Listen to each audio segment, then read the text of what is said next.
નમસ્કાર ખેડૂત મિત્રો, આજે આપણે એક એવા ખેડૂત મિત્રને મળવા માટે આવેલા છે કે જેમના ખેતરમાં તમે જોઈ શકો છો શેરડી બનાવેલી છે.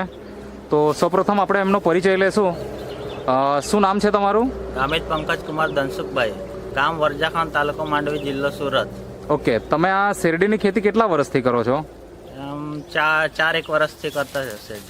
હવે આજે આપણે આમ જોવા જઈએ તો શેરડીની ખેતી એક તો સીધા સુગરમાં આપે છે, ક્યાં તો કોઈ ખેડૂત મિત્ર ગોળ બનાવવા માટે આપે છે, અને ક્યાં તો પછી આપણે સીધા પશુપાલક કોઈ હોય તો એને પણ આપણે શેરડી આપતા હોઈએ.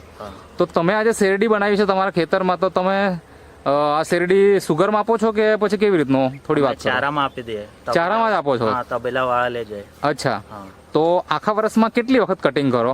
આખા વર્ષમાં ટાઈમ ટુ ટાઈમ એ કરે તો 4 વાર બી કપાઈ જાય, કોઈ વાર 3 વર્ષમાં 3 વાર બી કપાય. એટલે કમસે કમ 3 મહિનામાં એક વખત કટિંગ થઈ જાય. હા, એવરેજ જોવા જઈએ તો. બરાબર ને? પહેલી વારનું રે તો 6 મહિના એમ લાગે. બીજી વારનું કટિંગ 3 થી 4 મહિનામાં કપાઈ જાય. બરાબર, એટલે પહેલી વખતે જયારે રોપાણ રોપેલું હોય એ વર્ષે 6 મહિના લાગે. હા, 5 થી 6 મહિના. બરાબર છે. અને પછી તો 3-4 મહિને કટિંગ થાય. તો એનો ભાવ શું હોય? ભાવ તો અલગ અલગ રહે એમ, ટાઈમ ટુ ટાઈમ. હમણાં કેવું કે ચોમાસામાં આપણે આપીએ તો ચોમાસામાં વરસાદ એવો આવે, રસ્તા એવા બ્લોક થઈ જાય, મારું ખેતર રસ્તા પર છે તો મને સારો ભાવ મળે ત્યારે આપું. ચારામાં 3500 રૂપિયા સુધી મળેલા છે ટનના 3500 રૂપિયા સુધી મળેલા છે. તો અત્યાર સુધીમાં તમે આ મતલબ કયું વર્ષ છે આ શેરડીનું? અહીંયા 3 વાર કાપી નાખીને 4થું વારને હમણાં કાપવાની તૈયારી છે. મતલબ કેટલા વર્ષ થયા શેરડીના? શેરડીના બીજું વર્ષ ચાલે. બીજું વર્ષ ચાલે, અને ચોથું કટિંગ હવે થવાનું 2 વર્ષની અંદર જ. બરાબર ને? તો ભાવ કેટલા મળ્યા અને કેટલું ઉત્પાદન નીકળ્યું? ઉત્પાદન તો કેવું, અમે જે ભાવ સારા રહે ત્યારે અમે કટિંગ કરીએ. એટલે હમણાં આની આગલી વખતનું 3500 રૂપિયા આપેલું મેં, ત્યારે કેવું કે બિયારણ નહીં મળતું હતું, એટલે બધા ખેડૂત બિયારણ રોપવા માટે લઈ ગયા. અચ્છા, એટલે મેં ઓછા કરીને જ 3500 રૂપિયામાં આપી દીધું. બરાબર. 4000 માં બી આપતા હતા, મેં 3500 માં આપ્યું. આ કેટલો એરિયો છે તમારો આ શેરડીનો? 11 ગુંઠા છે. અને એમાંથી અત્યાર સુધીમાં કેટલું કમાયા? એટલે અમારું વર્ષનું 70 સમથિંગ આવી જાય. 70,000 ના આસપાસ એક વર્ષનું આવક થઈ જાય. બરાબર ને? હવે આની અંદર આ વખતે તમે શું ઉપયોગ કર્યો? આ વખતે બાયોફિટ કીટ નો ઉપયોગ કર્યો. જે અહીંયા આપણે રાખ્યું છે આ જ છે ને? હા, આનો તમે ઉપયોગ કર્યો.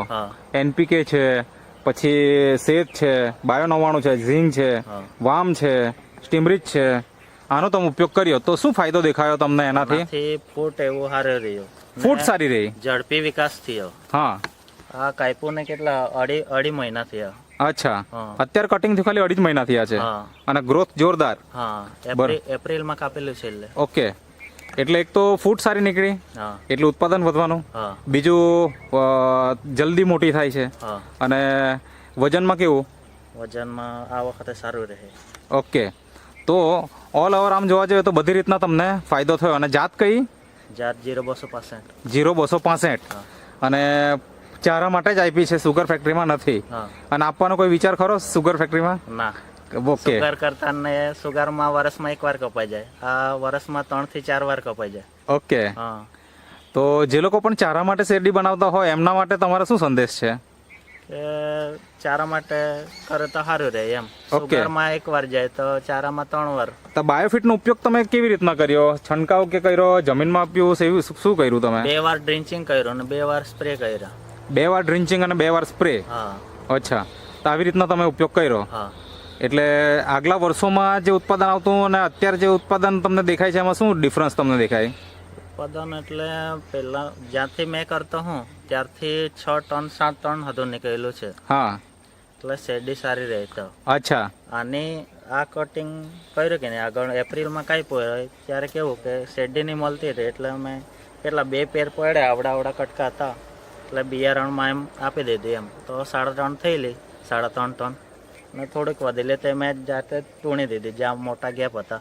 પહેલી વાર રોપ્યું ત્યારે કાપ્યું, વરસાદના ટાઈમે કાપ્યું તો કેટલું કે જળિયા મરી ગયા. આમ બધા જળિયા મરી ગયા એટલે પછી ગેપ બહુ પડી ગઈ, એટલે પછી એટલું બધું ઉત્પાદન નહીં આવ્યું. હમણાં કેવું કે આનું ડ્રિંચિંગ ને સ્પ્રે કર્યા તો ફૂટ એવી સારી રહેલી છે. ઓકે, તો ફૂટ પણ આપણે જોઈ શકીએ છીએ, બહુ જ સરસ છે ફૂટ. તો જેટલા પણ આપણા ખેડૂત મિત્રો છે જો બાયોફિટ વાપરે તો એમને પણ રિઝલ્ટ શેરડીમાં 100% મળી શકે. બરાબર ને? અને તમારો અનુભવ તો સારો રહ્યો જ છે. તો કોઈ યુરિયાનો ઉપયોગ નથી કર્યો. અચ્છા, રાસાયણિક ખાતરનો બિલકુલ ઉપયોગ નથી? રાસાયણિક ખાતર એટલે એકવાર 20-10 ખાતર નાખેલું છે. ઓકે. અને અમે કેવું કે શેરડી કપાય ને એટલે બકરાનું ખાતર અમારું પોતાનું જ છે, તે અમે નાખી દઈએ. એનામાં કેવું કે કલ્ચર નાખે એટલે જલ્દી ખોઈ જાય એમ. બરાબર. હા, એટલે તમે મતલબ આમ જોવા જઈએ તો રાસાયણિક ખાતરનો ખાલી એક જ વખત ઉપયોગ કર્યો છે, બસ એટલું જ, બાકી પછી ક્યારે ઉપયોગ કરવાની જરૂર નથી પડી. તો ખરેખર બહુ જોરદાર પરિણામ છે. અને હવે અત્યારે કટિંગ થશે, ક્યારે કટિંગ થશે, કેટલા દિવસમાં કઈ? હમણાં વરસાદ આવી જાય, બધા રસ્તા એવા બંધ થઈ જાય ત્યારે અમે કટિંગ કરી દઈએ, કેમ કે એમાં આપીએ તો ભાવ ઓછા આવે. અચ્છા, જ્યારે વરસાદ આવે ત્યારે કેવું બધી જગ્યાથી ખેતર રહે, એ લોકોનું બહાર નહીં નીકળે. ત્યારે કેવું ચારા પૂરતા પ્રમાણમાં મળે નહીં, એટલે ત્યારે ભાવ વધી જાય. કેટલો ભાવ મળવાની ઉમ્મીદ છે? 3000 તો ખરા. 3000 તો ઓછામાં ઓછા? વધી પણ શકે ને? વધી શકે. ઓકે, તો તમે જે ઇન્ટરવ્યુ આપ્યો તે બદલ તમારો ખૂબ ખૂબ આભાર. Thank you sir.